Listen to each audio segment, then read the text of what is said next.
Okay, so by now, you know that you need a strategy for Twitter. You know that every successful brand, every successful business, every successful person that's using Twitter starts with a successful strategy. You need a plan so that you make the most of your time and really the most efficient use of time to get the fastest results to grow your business or brand. You don't want to fumble around aimlessly. You don't want to depend on hope. And this is where you end up wasting your time. You're basically just spinning your wheels, so any time that you're spending on Twitter really isn't giving you the results that you want. You need to engineer your success.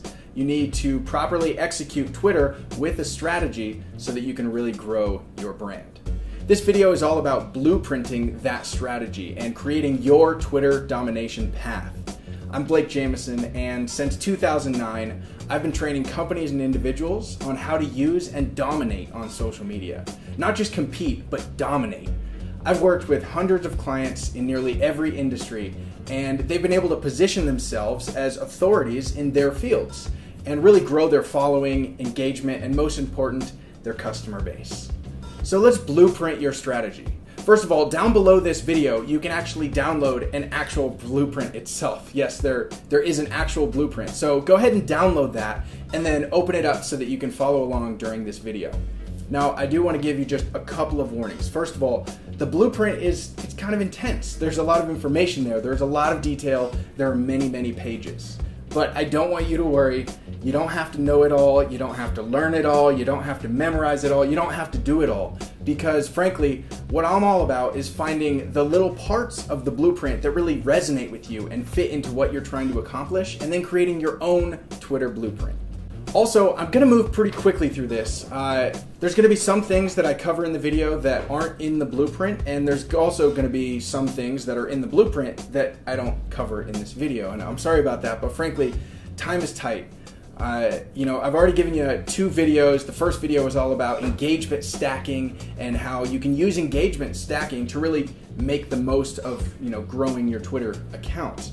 The second video covered the 3 core pillars of a solid Twitter strategy, and that is positioning, growth, and content. And these 3 pillars, the 3-pillar strategy, is how I went from basically a nobody on Twitter with a very small following, almost no engagement whatsoever, and I was really able to blow things up and dominate on Twitter and grow over 30,000 followers, but more importantly, increase my engagement and connect with really influential people in my niche like Gary Vaynerchuk and Neil Strauss. And more importantly, I've turned Twitter into the primary traffic source to my website, and I've used it to find mentors and students and customers. Now, if you didn't see those first few videos, be sure to check them out. There should be links above at the top of this page. It's really important that you watch them because I'm going to be referencing them in the blueprint, and really it's required viewing, it's required homework if you really want to dominate on Twitter. Now, like I said, I'm going to be moving quickly through this because time is tight. We've got this video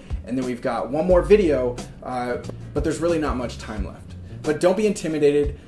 It's all about taking baby steps, and that's what I've done all along, really, to get that continuous growth, that continuous momentum. Remember, you don't have to be great. You don't have to be perfect. Not everything you do is going to be perfect. You can make mistakes. I make mistakes all the time.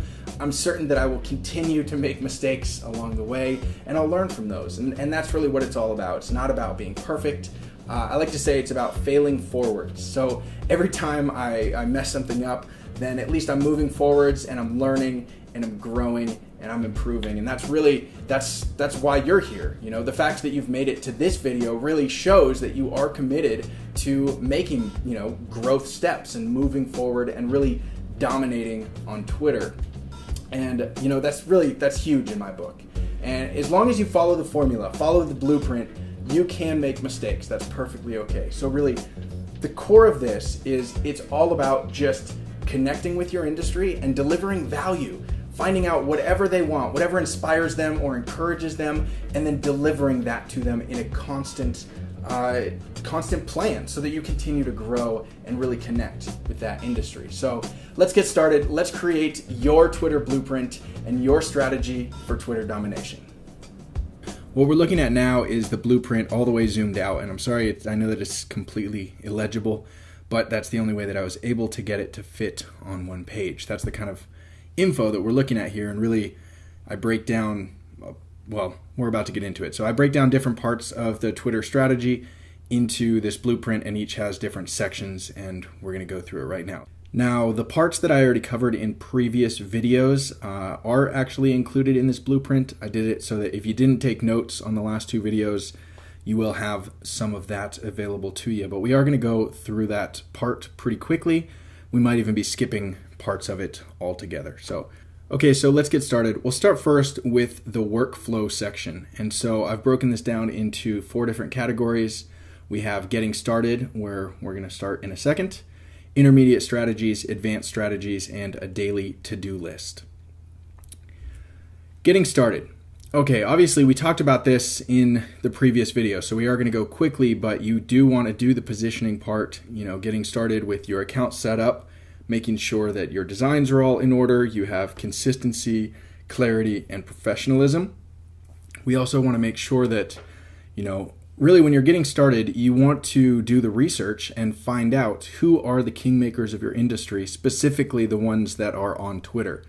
So, you should add those to a private list like we had talked about before, but also you could start like a Google spreadsheet if you wanted to, just to track the kingmakers in your industry and links to their profiles and maybe even follower count so that you can keep tabs on them. Another thing that you'll want to do for research is find out what hashtags are used in your industry. The kingmakers can actually be great for that. Just check out their tweets and see what they are hashtagging. You can also just see what other people in your industry outside of the kingmakers are using for hashtags. So again, creating a Google spreadsheet or something like that with the hashtags just so that you have them for reference will be handy. And we have a whole section in this blueprint on hashtags. Okay, so for your growth plan when you're getting started, it's good to be really honest. What level are you at in your industry? We talked about, maybe you're a beginner, maybe you're intermediate, or maybe you're advanced or far along. So you kind of want to just get really honest with yourself about what level you're at so that when you're reaching out to different people and connecting with them, you have and are using the strategies like we talked about in the last video in the 3 pillars so that you're kind of tailoring that to their relative level to where you are. And the other thing with the growth plan is, have you tapped into your existing network? This is something that we covered in the first video. It's super important, especially when you're just getting started, because it really can help kind of get the momentum going for your Twitter growth. And then content plan when you're getting started. If you're setting up a brand new account, when you were doing the research and finding the kingmakers and whatnot, hopefully you looked at the kind of things that they're tweeting. Just think about what kind of things can you deliver that are really valuable to people in your industry. And so depending on the industry, it's going to be entirely different. But, if there are blogs that you read that are insanely helpful, starting to kind of create lists of those blogs or bookmarking them so that you can check them every once in a while and maybe tweet some links, or, if you have a bunch of motivational quotes that you like to use to get yourself fired up, putting those into a spreadsheet can be helpful. And then, just kind of thinking what types of content is going to be your focus. So again, depending on your industry, this will change. We did talk about how videos specifically are very engaging and images are very much more engaging than text tweets. Okay, so let's move on to the intermediate strategies. Intermediate strategies, you're probably not brand new to Twitter, but you haven't used it to its full potential yet. And so, just kind of like getting started, you are going to want to start with the positioning. Is your account properly set up and optimized? Did you do all of, the clear, consistent, and professional, when it comes to the design and the bio and everything in your Twitter profile? And then also, because you're intermediate, have you used or are you using a custom landing page for your website link? And if you're not, that's okay, but it is something that you are going to want to think about pretty soon if you really want to make the most of Twitter. Intermediate strategies also include some research, just like with starting out. Hopefully you've added at least 10 kingmakers to a private list. And you should also bookmark the kingmakers' blogs and subscribe to their email newsletters. Now, I know that subscribing to 10 email newsletters is kind of overwhelming, so maybe you just want to focus on a few at first that are really your your core targets. But it is going to be important because as you are moving along in your Twitter strategy, you are going to want to engage those kingmakers in different mediums, on different platforms. So maybe that's through a blog comment, or maybe that's replying to an email newsletter, or something like that. So, okay, for your growth plan, if you're an intermediate Twitter user, first of all, have you hit your 1,000 followers yet? If you haven't, then I'd probably go back to kind of the beginner strategies and really try and tap into that existing network. And then also you're going to be doing the follow back, which will continue beyond just intermediate. And so for that, hopefully you've created at least 5 public lists so that you can segment the different people you follow into a relative list. You want to have those segmented in however you want. I mean, it could be based on, job title or location or whatever, but it's important to do, if you can segment it now and start putting people into different buckets that are relative to them, it's going to resonate with them, so they're going to be more likely to follow you back. And then B, it's actually going to be way more helpful for you when you are using those lists to scan those feeds. So I suggest creating at least 5 public lists and then segmenting the people you follow based on that. Okay, for engagement for intermediate strategies, are you using engagement strategies to the full potential? And by that, I mean the engagement stacking that we talked about in the first and second video. So when you're following somebody, you definitely want to send them a tweet and add them to a list. And, you could do all kinds of things. You might retweet them as well. That's going to give them a notification. You could favorite their tweets. That's going to give them a notification. All of those things could go into engagement stacking. And have you pinned an engaging tweet to the top of your profile? We didn't really talk about this in any of the previous videos, but I think it's pretty cool because you're totally in control of the tweet that sits at the top of your profile and stays there until you decide to change it. So for me, I actually have this tweet talking about how I don't like automation when it comes to building relationships on Twitter.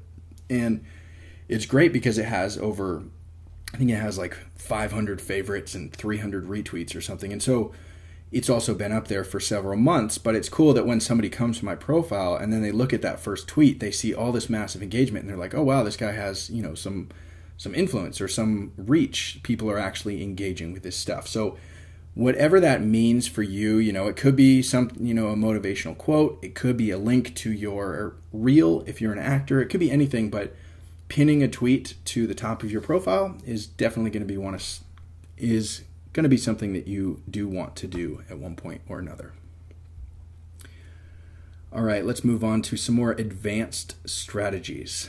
Okay, for the positioning in the advanced section, we're going to assume that you have all of your ducks in a row and that your designs are all nice and your bio is well written and whatnot. We're going to be looking more at like the custom stuff, like the custom landing page. Have you set up a custom landing page for your website link? And, is that custom landing page converting for whatever you're trying to do? So maybe you're trying to get new email subscribers. In that case, are you getting email subscribers? And if not, is there anything that you could do to be A/B testing, meaning that you are testing 2 different variations of the page and seeing which one performs best? Okay, for building influence, by this point you definitely should have your kingmakers nailed down as to who they are, and you've been following them for a while and hopefully engaging on more platforms, not just on Twitter, but outside of Twitter as well. So have any of the kingmakers actually followed you back or tweeted you? And if they did you leverage that to get followers, to kind of capture some of their followers? So like we talked about in the previous video, if a kingmaker follows you and then you go to their profile and see who follows them, start following those people. When those people go to your profile, they're actually going to see, oh, kingmaker follows you, and then they'll be more inclined to follow you. Data tracking. We have kind of a whole section in this blueprint about that, but at some point you are going to want to start tracking your data, probably using a third-party tool and not just kind of feeling it out and say, oh, it seems like today was a good day because I'm getting mentioned a lot or I got retweeted a few times. At some point the data is going to get too overwhelming, you can't just dissect it yourself. So, is your engagement increasing as your followers increase? This is really important because we do want to grow the following, but we also want to make sure that our engagement isn't suffering because of it.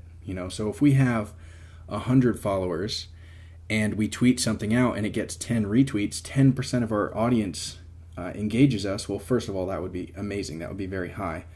But as your followers grow, to 1,000 or 10,000 or 100,000, is the engagement also increasing proportionately at least? Or is your engagement kind of tailing off? In which case, you really kind of need to go back and rework your content and engagement plan.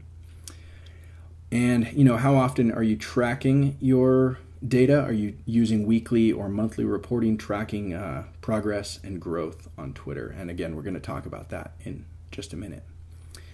And then for the actual engagement, when you're an advanced Twitter user, I really hope to see you using video tweets daily if you can, or however often you log onto Twitter. It's just, I can't stress that enough. I know that I've seen a lot of you guys that are watching these videos actually send me a video tweet and say, this is my first video tweet, and that is seriously like the coolest thing ever. So if you haven't sent a video tweet and you want to, kind of break it in really easy, you can send me a video tweet at Blake Jamieson, and I promise no matter what, if you fumble your words or you feel like you look silly, I promise you it just doesn't matter. It's the effort that counts.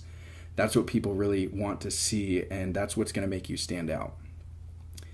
Another thing with engagement is, and this kind of goes back to the data tracking, but do you know what time of day is the best time to tweet? And so, maybe all of your followers are on the East Coast, and so, you're thinking about East Coast time when people are awake and online and whatnot. But, you might actually be in California. So if you tweeted on the West Coast at 10 p.m., it's 1 a.m. over there, and if all your followers are over there, then it's not going to be very engaging. So with the data tracking, we are going to be looking at that. But it's, once you get to the advanced stage, it is important to start to think about, okay, well, let's really think about when I should be delivering my tweets. And again, we're delivering value, but even with the self-promotion stuff, you want the more people that can see them, the better. So you want to set yourself up for success there. Okay, I've also put together this daily to-do list. This isn't necessarily all-inclusive, but it definitely, if nothing else, you could print out this one page and put it above your computer or whatever, just so that when you're on Twitter, you're kind of checking all these boxes and making sure that you're getting everything done. So, when you log on to Twitter, you definitely want to check your notifications, and this is going to let you know when people follow you, if they mention you, retweet you, or anything like that. If people mention you, they say, Blake Jamieson is awesome, then I would definitely favorite that tweet, which is going to give a notification back and then kind of just let them know that I'm grateful and, that I've seen it. And sometimes, I might retweet mentions or questions or whatever. I don't necessarily retweet, if somebody just says, Blake Jamieson is the best, I'm not just going to retweet that. To me, that just feels like, I don't know, it feels lame to me. And we do talk about that later in this video too, with the different tweet strategies. But, you can retweet certain mentions if applicable, but you don't want to do it on every single one that mentions you. Okay, now we have engagement, and we have two kinds of engagement, inbound and outbound. By inbound engagement, I mean people are coming to you and doing the kind of opening up the engagement channel, and then you are reacting to that. So that might be thanking new followers. Again, video tweet whenever possible. I can't stress that enough. And if people ask you questions, then you want to reply to them, and you want to do that as quickly as possible. I talked about the story in my second video that I saw that some people had asked me questions, but I had let a week pass before I even saw them, and at that point, it was out of context. Twitter moves a lot faster than that. So you want to try to reply within, hopefully immediately, but within 24 hours if you can. Okay, and then we also have outbound engagement, which is being a little bit more proactive. And so that is going to be finding new people to follow, which is going to be, based on either search of keywords or some of the other methods that we've already talked about, like looking at the kingmakers and who follows them. Well, those are probably good people to follow that share interests with you, right? And then after that, you want to not just stop there with the engagement. You want to do the engagement stacking like we talked about, and you want to tweet at them, add them to lists, and that kind of thing. And then also last on the daily to-do list is deliver value. And these are definitely not in order of priority or anything, because I think delivering value is probably the most important thing you could do if you had to choose just one thing to do. And so, with delivering value, these are non-promotional tweets. You're not just trying to spam your brand or yourself or your website. You're really trying to inspire, encourage, and educate people. And, what you're going to see is that by doing this, people really listen to you more, so that, when you do promote yourself, which sometimes will fall into the daily to-do list as well, then they're really going to listen, because they're going to trust you because you've done nothing but deliver value for them. Okay, next we're going to move on to tools and resources. And so I have broken it down into 6 kind of different categories, I guess, of tools: design tools, hashtag tools, research tools, blog tools, analytics tools, and automation tools. And you will see that asterisk there that we are going to go over. So let's get started with design tools. Adobe Photoshop is a design software that is kind of industry standard.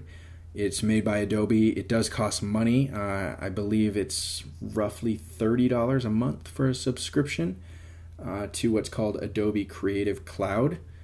It is kind of technical. If you don't know how to use it, I definitely don't think that you should just go out and buy it. I think that you should stick to your strengths. But if you do know your way around Photoshop, and you're thinking about creating some images for your tweets, like we've talked about before, Adobe Photoshop is a great option, and that is what I use. Or below that, you'll see GIMP, which is kind of similar to Adobe Photoshop, but it's actually free. So if you are just getting started and you do want to try your hand at some design stuff, you could try GIMP, although I would actually probably recommend Canva, which we're going to get to in a second. Next one, PicLab HD. This is a mobile app. I have it on my iPhone, and my roommate has it on his Android, so I know it's on both. I can't remember if I paid for it. If so, it might have been like 99 cents or something pretty cheap. But I've used this app for several years, and it's so great that it's on mobile, and it has all these cool fonts and stuff. It's actually kind of similar to Canva, which we're going to talk about next, except Canva's desktop only. So I love PicLab HD if I'm out and about at an event and I snap a picture and I want to do a little bit more than just upload that picture to Twitter, but I want to add some cool text to it or some effects even beyond like what something like Instagram could do, then I would use PicLab HD. And oftentimes I'll actually use PicLab HD on my photos, even the ones that I do use on Instagram, because PicLab HD has more options. Next is Canva. So if you are new to design or have very little experience and don't have Photoshop or anything, Canva is an absolutely great desktop tool to create very slick looking graphics. You can do your cover images this way. You could do your tweet images. It's so awesome. It's at canva.com. Right now it's only on desktop. I hope they get a mobile app. That would be awesome. Another thing is Fiverr. You may have heard of Fiverr. It is Fiverr.com, and you can basically get almost anything. It's pretty crazy what you can get on there, and everything is just $5. So if you want something designed like a cover image, you could go on there and pay a designer $5 and they'll do it. And the turnaround time varies. You will see on what's called their gigs the average turnaround time, and definitely look at the portfolios of those designers because it's hit or miss, and sometimes you get what you pay for. But if I need something designed that is beyond my capabilities, what I will sometimes do is I will actually take kind of a prompt, my outline of what I want, and I'll actually send it to 3 or 4 different designers all at one time.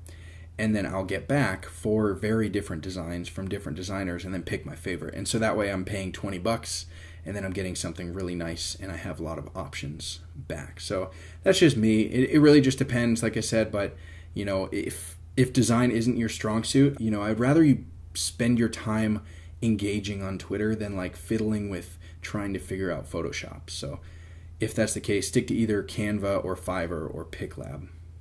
And then we have 99designs.com. This is definitely for more high-end logos and branding. If you want to create a logo for your company or for your personal brand or anything, you basically submit a project and a budget, which I believe the minimum is $200, might be $100. The way it works is you put out a bid of how much you're willing to pay, and then a bunch of different designers from all over the world compete to win that contract. So they'll actually do the design for you for free. I mean, well, it's not for free, but they'll do it without getting paid, and they'll submit it, and then you're going to pick just your favorite design, and then you're going to award them the original budget. So that's great if you are, really want to get your branding on point and get a really, really professional look. That's a great place to start. Definitely not somewhere you would go for like just an image for a single tweet, but very helpful nonetheless. Okay, let's talk about hashtag tools. We talked about in the last video, there are a lot of misconceptions about hashtags, and people think that they're going to either get their business name or their name or something to be trending, and then they're going to get all kinds of popularity and customers because of it. And that's really not how it works. I think that there's this huge gap where so many people use hashtags because they're trying to get found, and there's way fewer people using hashtags to find things. I know that I've told you to search for industry hashtags, and I think that that's wonderful and great, and you can definitely find cool stuff. But for the most part, a lot of people are they don't take the time. They're kind of selfish, and they're on there to promote themselves, and they have their 90-10 strategy totally backwards. So, I want you to just be realistic about hashtags and the expectations that you have for that. But there are some cool tools. Hashtags.org is great. You can look up what some hashtags mean. Actually, the second one, TWUBs or TWUBs, is the same thing. You can look up kind of the volume of use of hashtags, as well as their related hashtags and what they actually mean. And then we have TrendsMap. TrendsMap is really cool if you are trying to do something very localized to your area. TrendsMap will actually show you in real time the hashtags that are trending in different areas, in different states, in different cities. So you open up trendsmap.com and you get this map of the US, and I assume if you're in another country, you'd get a map of your country, and then you could zoom in to a state, and then you'll see a cluster of hashtags that are trending, and then you could zoom in even further, and it's very much like Google Map or Google Earth, where you zoom in and you keep going in and in and in. And so, in Phoenix, Arizona, where I am, for example, I was looking at hashtags the other day just to see if anything cool, was going on, and it was mostly hip-hop stuff with Drake and Meek Mill's beef on the internet or whatever, which was the same as everywhere else in the world. But the point is, if you're visiting a new city, for example, your first time in New York and you've got some time to kill or whatever, you want to tweet, then you could zoom into New York and you could see, okay, well, what are people tweeting about here? Maybe they're tweeting about hashtag New York Auto Show, and then you're like, oh, what's that? And then you pop over to Twitter and you check it out, and you find out that it's just a few train stops away. So you jump on the subway and you head over there. So TrendsMap is kind of a cool tool. Tweetchat.com. This is for Twitter chats, which we haven't really talked about a lot in this video training series, although they can be a massive opportunity. Tweet chats are essentially when an individual or brand or group will set a specific time, and they'll say, okay, we're going to be doing a Twitter chat, and then they'll assign a particular hashtag to it. So it might be, I used to run a Twitter chat that was marketing recap. So our hashtag was hashtag MRCap. So what TweetChat can do is you can load in the hashtag for that chat, and it's just kind of a third-party tool that'll help you track everyone talking in that particular chat. So it can be pretty cool. So the last two, hashtagify.me and RightTag, those are ways to find hashtags relating to a particular industry or relating to one hashtag. If you give that one hashtag, it'll tell you other ones that are similarly used, as far as context goes. So hashtagify.me is a a website, and then right tag is actually a browser extension, a Chrome extension that you can install, and then it'll actually show up in Twitter for you. When you compose a tweet with a hashtag, it'll populate a few other hashtags that it might recommend using in addition or in lieu of whatever you had written. So again, I wouldn't get too crazy on these hashtag tools, but it is good to bookmark them just so that if there is anything that you need to look up, then you can do that. All right, next we have research tools. And this first one, this top one, buzzsumo.com, is by far my favorite tool altogether in all of the tools. It is what I use to find influencers in a particular industry, and it's also a cool tracking tool for social sharing for people mentioning me or a different brand. So if you go to buzzsumo.com, you can put in a keyword into the search bar, and then you can sort your results by social equity, whether that's social sharing, or if you're looking for influencers, there's actually a way to filter by influencers, and then it'll look at like followings and engagement and that kind of thing. And so, I will definitely use it to find influencers in a particular industry. I just put in the industry name up top, and then I would click on people, because you can actually look at influential websites or influential people, and for the most part, that's going to be looking at their Twitter, which is great because, like I said, we're using this for Twitter. And then also I might search myself every once in a while and then sort, look at websites and then sort by social shares. So I could see, sometimes I've actually gone in there and I've searched myself and I've found articles that I was mentioned in that I didn't even know existed that actually were getting a lot of social sharing, whether that's getting tweeted out or Facebook share, LinkedIn, or anything like that. So in that case, I can actually find cool things where people are talking about me, and then that can make good content to share on Twitter sometimes during the small part that I might do self-promotion. So buzzsumo.com, can't recommend that enough. Twitter search, we've kind of referenced that several times before. That's just the search bar at the top of Twitter, and it's more helpful than a lot of people realize. You can type in all kinds of things, keywords, hashtags, people's names, and that's a great place to start. And then the next one, Twitter Advanced Search, and the URL is below there, will let you take things a bit further. So let's say that you want to, you want to search for casting directors, but you only want to search for them in Los Angeles or in Atlanta, Georgia, or in New York or whatever. You could add that in advanced search based on a location and then also a radius, so within a 50-mile radius or within a 10-mile radius. And you can also do negative search terms, so searches that include keyword 1 but not keyword 2, which can be useful too. So Twitter Advanced Search is also great, and I use it very often. And then also for the research tools, we already talked about the hashtag tools, and we're about to talk about blog tools. So those are also, the hashtag tools definitely could fall into the research category, but I felt like they deserved their own page in this blueprint because there were a bunch of them. All right, moving on. Blog tools. I made this blog tools and resources, and these are kind of separated. You'll see the tools at the top, resources at the bottom. We'll just move top to bottom. So tools first. This is like tools that you would use for your own blog. So first of all, Bluehost, bluehost.com is my preferred host, where they run my websites. They have the servers where my websites sit, and I like them because they let me have unlimited amount of websites and unlimited amount of email addresses on one single hosting account that is pretty cheap.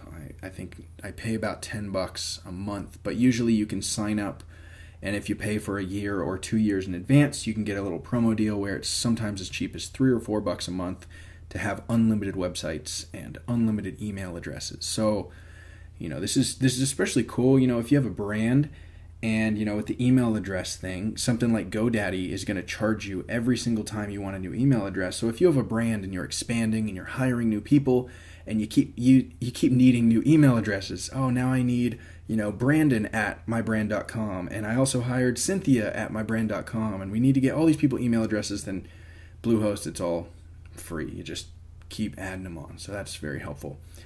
WordPress also is what actually, my blog runs on. It's called a CMS, which is a content management system. And it's really cool because it started off as just a blog, but now you can even build portfolio sites. And I'm sure, if you've made it this far, you probably are very familiar. So this is probably silly to tell you, but if you don't use WordPress, you might want to check it out if you want your own website, because you can use pre-built themes and designs, so you don't have to know a lot of coding, which is really great.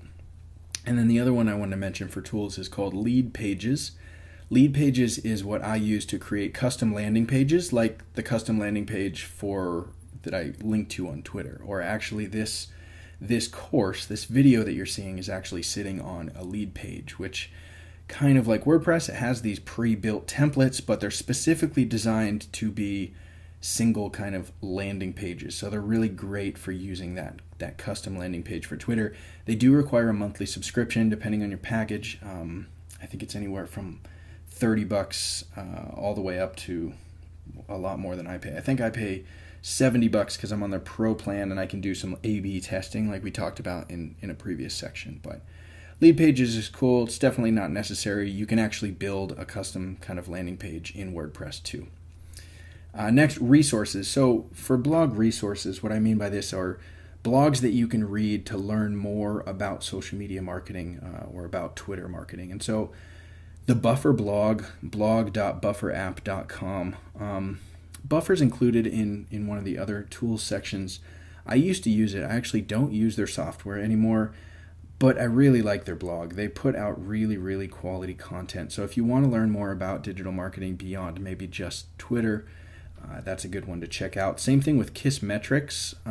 That one is very technical. So if you're a technical person and you like to see the data stuff, Kissmetrics is a great blog to check out. And then Social Media Examiner is also one of my favorite social media sites. It's just kind of industry standard at this point. And so when there are changes to social media, if back when Twitter changed it from background image to cover image, Social Media Examiner is probably going to be one of the first places to report on that and kind of give you the scoop on the new changes. So that's a good one to keep tabs on too, if you want to keep tabs on the social media space. All right, moving on. Analytics tools. We talked about this in the more advanced stuff. So you don't have to worry about this right away, but at some point when your audience gets pretty big, it is going to be smart to use analytics tools that'll kind of gather this data and put it together in a meaningful way so that you can actually make decisions based on it or understand what's happening. So even something as simple as Twitter Analytics, which is now built into Twitter at analytics.twitter.com, will give you a lot of data on your followers and your account. So that is going to be very helpful to just start to check out and familiarize yourself with. You don't have to get crazy into it right now if you don't want to, but check that out. I don't think enough people do that. And again, this is really just important when you really start to get higher numbers. You're in well over 1,000 followers. Now you're up to 5,000, 10,000, 20,000. Well, now it's probably you got enough data that you can actually see, when are most people tweeting? What's the best time of day for me to tweet? What kind of demographic is following me? What area do they live in? Or, are they male or female? What age group are they in? These kind of data points are helpful and more meaningful when you have a bigger following. Next is Manage Flitter, and that is not a typo. It is Flitter with an FL. Manage Flitter is a tool that I primarily use to unfollow people who do not follow me back. I'll say that again. Manage Flitter will allow me to unfollow people who do not follow me back. So what I'll do is I will go through and I'll follow a bunch of people and I'll do the engagement stacking whenever I can. And, a lot of those people are going to follow me back, but some of them won't.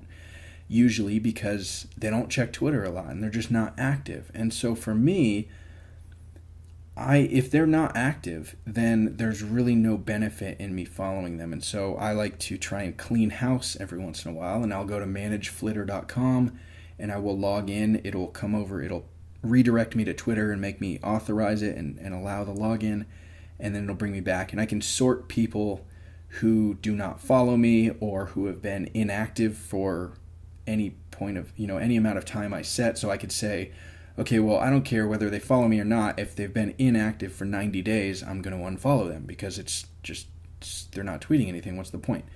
So Manage Flitter is great for that. They also have some analytics tools in there too. I like Twitter analytics better for the analytics, Manage Flitter for the unfollowing stuff, but a good thing to have. Next we have Sprout Social. Sprout Social is cool because it actually gives you analytics beyond just Twitter. So you can connect your Twitter account and then you will get your Twitter data. And this is great for like the demographic data. It's really user friendly to look at. It's really nice. But you can also connect a Facebook fan page, or you could connect your Instagram account, and it'll show you the data for all of them, and you can look at them individually by network or aggregated. And so this can be really cool, especially for brands. Like when I work with big brand clients, Sprout Social creates these reports that are just so user friendly to look at. They're just really visually appealing, and it breaks it down really simple. It just simplifies things. So I find that it's the easiest way for me to communicate to a client to say, hey, here's the growth over the last 30 days on Facebook and Twitter and Instagram. And by the way, your best demographic right now is 24 to 34-year-old girls who live on the West Coast of the US or whatever. It's awesome. So Sprout Social is cool. They do have a free trial, and then it changes over to paid. But if nothing else, play with the free trial for 30 days and you can start to learn something about your Twitter demographic. And then also the hashtag tools for hashtag analytics. We kind of talked about that with hashtags.org is a good one, and TWUBs or TWUBs, I'm not sure how to say it, which we talked about in the hashtag section. Okay, next is automation tools, and this one does come with an asterisk. I really want to emphasize, I do not recommend that you automate anything that could benefit from having a human touch. Okay, so just to emphasize it, there are things that I think are okay. If you want to automate certain actions, fine. But if it's something that is personal and something that could benefit from having a human touch, I would really love to see you take the time and do it with the human touch. And people are going to respect that, and they're going to love it, and it's going to help your engagement and overall everything. All right, let's start at the top. These are the two automation tools that I do use. So the first one is IFTT or IFTTT.com. I use this for one thing. It is basically used to set up what they call recipes, where IFTTT stands for if this then that. Then basically you can have one particular action trigger a second action. And so the main thing that I use this for is that when I share a picture on Instagram, instead of through the Instagram app saying share on Twitter, I don't do that at all. Instead, I set up an IFTTT recipe so that it will automatically share. It'll create a brand new tweet. Anytime I share a picture on Instagram, it'll create the tweet and it'll use the Instagram photo but upload it as a Twitter photo. And the difference there is huge, actually, because if I publish from Instagram to Twitter through the Instagram app, it just shows up as a link. But if I do it this way, then it shows up as a picture. And we talked about that with the real estate, so that's great. Manage Flitter. We just talked about that before, too, for an unfollow tool. And there is, I say here, use here for analytics and unfollowing people, and then for the automation part. Now, I don't have this turned on right now, but in the past, I've used Manage Flitter, and I've automated actually following some people. And so, we've talked about how with the engagement stacking, it's so much better if you put in the effort. But sometimes I understand that you don't have the time, and there have been times when I don't have the time to do it. So I have automated following batches of people based on keywords using Manage Flitter before. This does require a paid account and a little bit of tweaking there, but just want to let you know it's possible. Like I said, I'm not using it for that right now, but I have in the past, and I think that that can be okay. Understand that, again, I am not automating anything that really should be human, like tweeting to them. So even when I was using it to follow people, I would still go into those people manually and I'd be sending them tweets or I'd be sending them videos. I was just automating more of like the finding those people based on the keywords. Okay, next three tools. I just can't really recommend you using these tools a lot. If you do, I think you should do so sparingly. But I do want to explain them to you because there could be a place for them. Buffer, we talked about before, is a tool that lets you put a bunch of content kind of into this bucket or into your buffer queue, and then it will drip it out at predetermined times that you set. So when I was really messing up on Twitter and not getting the results that I wanted, it was partially because the only thing I did was use buffer, and I just put all my junk tweets into buffer, and then it just dripped out, and I never checked it. If you're going to be, that you're going to be away from Twitter for a few days and you want to get some tweets in, that's fine. You can throw some things into buffer. It is, they have a free version and a paid version, but you can use the free one, and you could set up some tweets to be dripped out. But understand that if people engage with those and say, hey, thanks so much for sharing that, it would be really helpful if you're there manually to say, oh, you're welcome. I'm really glad you enjoyed it. And we have Hootsuite. Hootsuite will actually also let you schedule content, and it'll also let you create feeds based on mentions or hashtags and arrange them into kind of these columns to look at. So Hootsuite can be cool if you're using it for tracking hashtags, and I guess for that it could kind of fall into more of the analytics or data tool section. But again, I don't use Hootsuite right now, so I'm not going to tell you to just go use it, but I want you to know that it is available. And then we have Edgar, meetedgar.com. Edgar is kind of cool. It's interesting to me. It will, similar to Buffer, it lets, it'll drip out content over time. Now the difference is, the thing with Edgar is you actually put in, you upload a bunch of different content, whether it's links or photos or text tweets, and you'll categorize each of them, and then it will share them based on your schedule that you set, but then it'll continue to share them. So, if you upload 50 pieces of content, it might share one piece a day for 50 days, and then it's going to start over at the beginning. And you can have it completely randomized, or you can have it so that, once one thing is shared one time, that thing isn't shared again for at least 30 days, or till at least everything else in the Edgar library is used up. So Edgar's kind of interesting to me. I did sign up for a trial. It has a free trial, and then at the end it's they want to charge you $50 a month, and really I didn't put in the time to spend the time getting my library in place. The way that I could see that working is, if I have a ton of content that is valuable, really does deliver value, and I want to put all of that into this Edgar library, and then so that it's consistently kind of dripping out these little things, whether it's blogs I write or helpful articles that I enjoyed or motivational quotes. The trick there would be not to use that as an excuse to use Twitter less. It would just be like, okay, cool, so that part's handled. Now I'm going to go focusing on the real engagement part, and I'm going to be replying to everyone and thanking people and sending video tweets. In that case, I do think that Edgar could be useful, and to be honest, there might be a time that I try it again, and if so, I will let you guys know, but just want to let you know what is available. Okay guys, so now we have engagement, and we covered this in the content section of the last video, so I'm just going to breeze really through this ultra quickly, and I want you to go back and watch that last video if you really have any questions on it. But these are just kind of the different ways that you can engage with people, and I'm going to just spend a little bit more time on the favorite and the direct message part that you're seeing right here, because we didn't really talk about those as much in the last video. So let's see. So we have the tweet. This is just some details about how text tweets work. One thing that I do want to note is at the very bottom here, you'll see you no longer have to leave free characters for the retweets. Now, it used to be that when somebody retweeted you, it would say your username and then the tweet, and then you would want to make sure that if you were tweeting something that you wanted to get retweeted, you left enough free characters after the tweet that somebody could include your username to give you credit. That no longer is the case. It'll show up a little bit differently, and it actually lets people that retweet add their own characters on top of it. So don't worry about that part anymore. Image tweets, again, just one really bullet point that I'm going to go into here, and that is at the very bottom.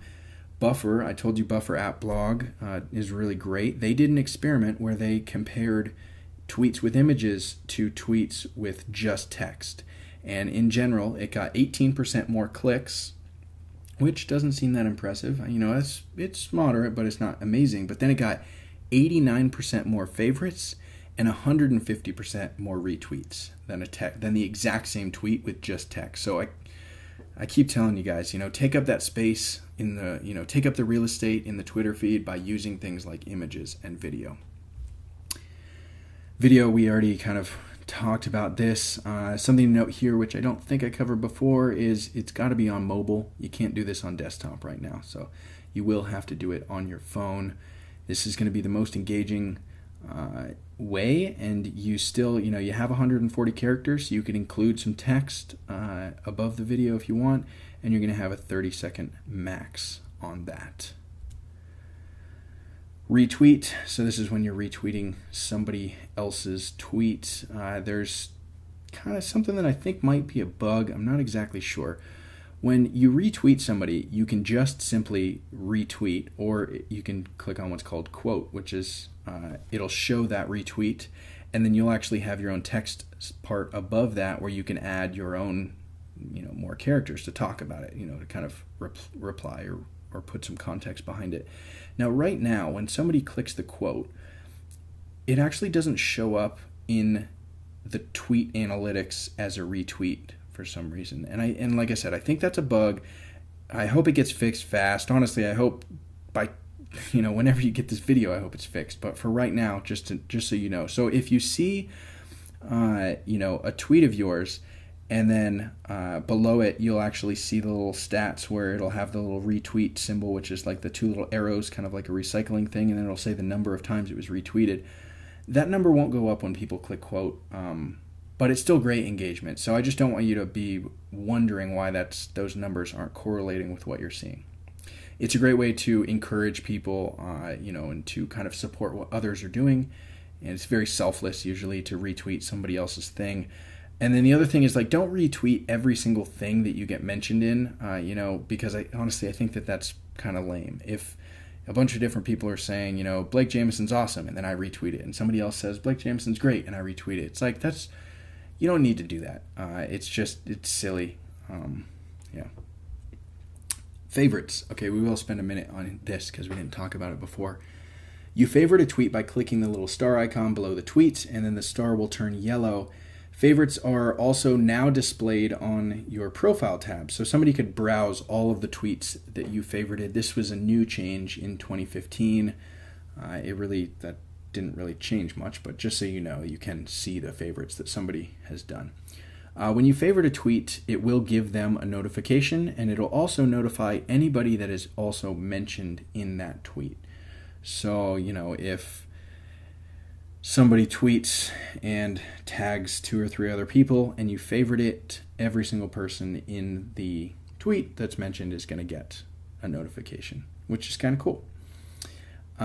You can use favorites very liberally. You can use them often. It's a great way to acknowledge, a compliment or a tweet and let somebody know that you got it. If I'm, on the road or on the run, and somebody mentions me or asks me a question, I will favorite it just to let them know, hey, I saw this. And then I will make sure when I have time to go back and reply.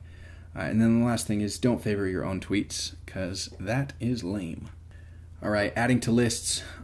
We covered this before. So we have the public lists for our engagement stacking that is going to give notifications, and then private lists that do not send a notification. However, if you've created private lists because you didn't know about the notification part, you can actually switch that over to a public list, and it will notify everybody on the list that they have been added, as if you had added them to the list right then.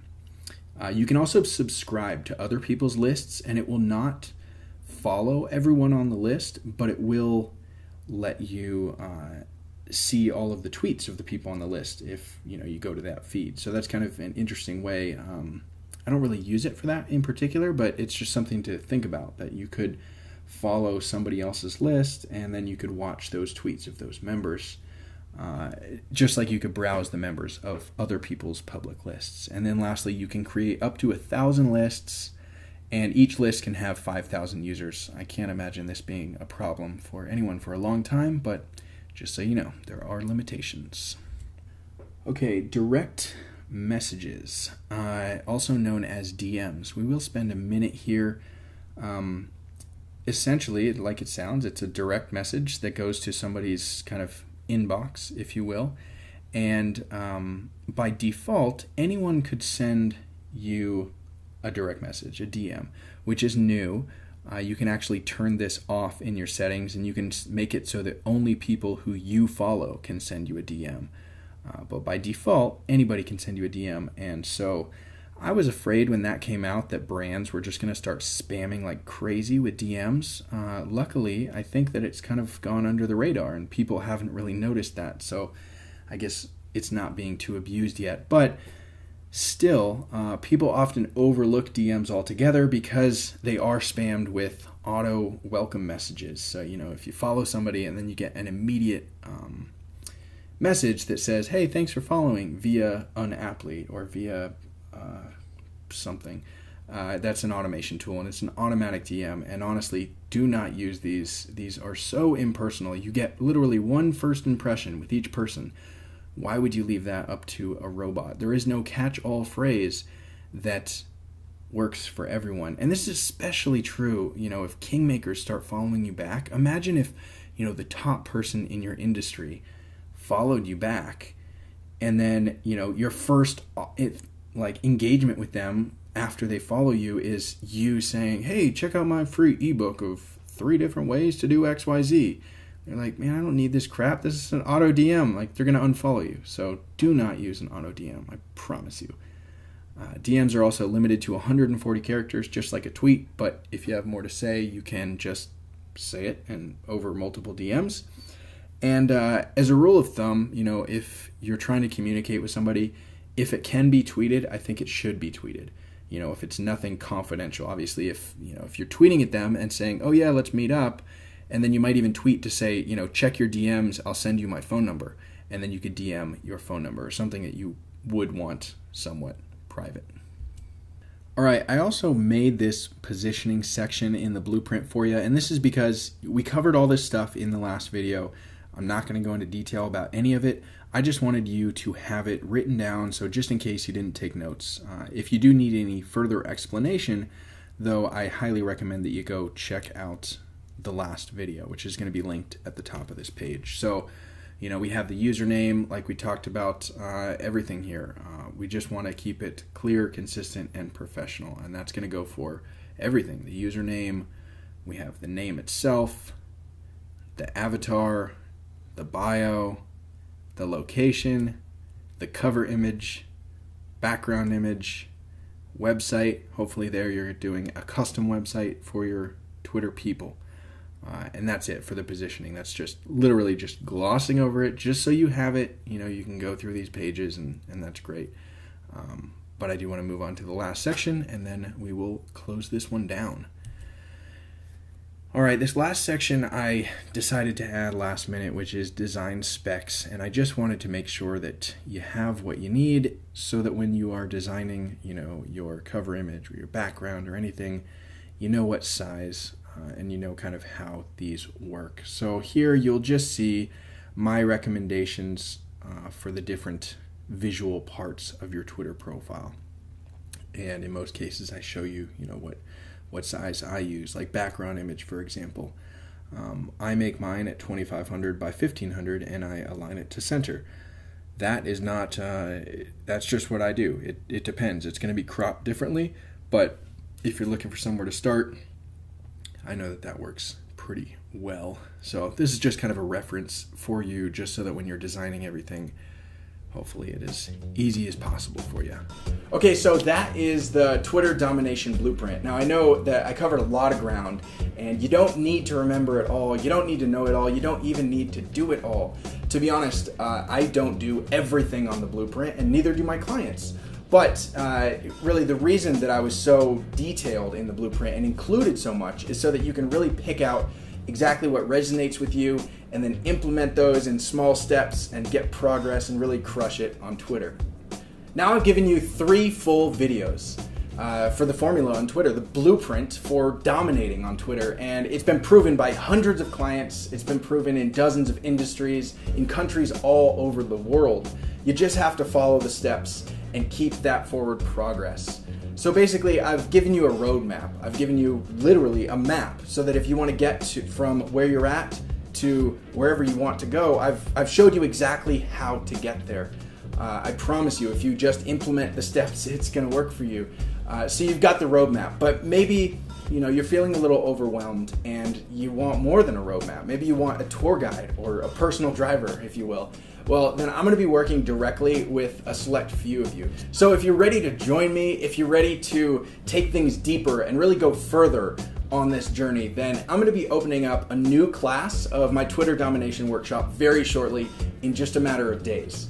So the way this works is very rarely do I open up for a new class. In fact, the last time that I opened up a new class to the general public was back in March. And so we'll be opening that up, and the way it works is we run it kind of like a college class where we all go through it together. So I'll open up registration, and registration will be open for a few days, and then we'll close down registration, and then we'll get started with the class. So the next video is it's about moving forward. And so if you want some more information on the program and how to work with me and how I can really help you along in that journey, then the next video is really going to lay all of that out for you. But for now, I've given you a ton of work here. You've got a ton of homework. You got those first 2 videos, and then this 3rd video that came with the downloadable blueprint. I laid it all out for you. So go through that and start to create your own blueprint for your Twitter strategy, and keep an eye on your email inbox for the last final video, really about taking it to the next level. So now, one final thing, really what I would love for you to do is just scroll down below this video, leave a comment for me. I read every single comment and I reply to as many of them as possible. And it means so much to me just to hear about your journey and what you're learning from these videos and how I might be able to help you. So every single comment I read, I promise, just scroll down below this video and leave a comment for me.